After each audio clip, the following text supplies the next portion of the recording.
have a class here called Manufacturing, CNC, and Machining Programs. It's the process of making, and it's a career that can take you miles.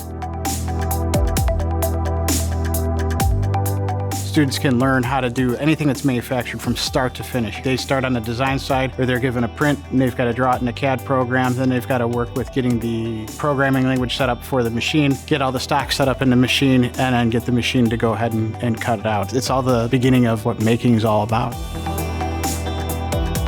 There's going to be a NIM certification. It's a National Manufacturing Association, and we're working with COD to ensure that we can have some dual credit for that program.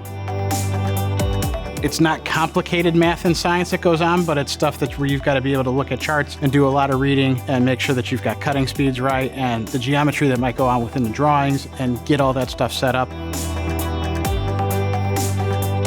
There's a stigma that this can look like factory work, and it's not the same. Jobs that we're training for aren't assembly line work. It's the people that are making molds and dies and things like that. There's multi-million-dollar machines that are in there, and it's an environment that's very clean, very sterile, and very healthy to work within. It's one of those things where you've got to have a little bit to get your start, and you can get it here at TCD, and then your opportunities are limitless.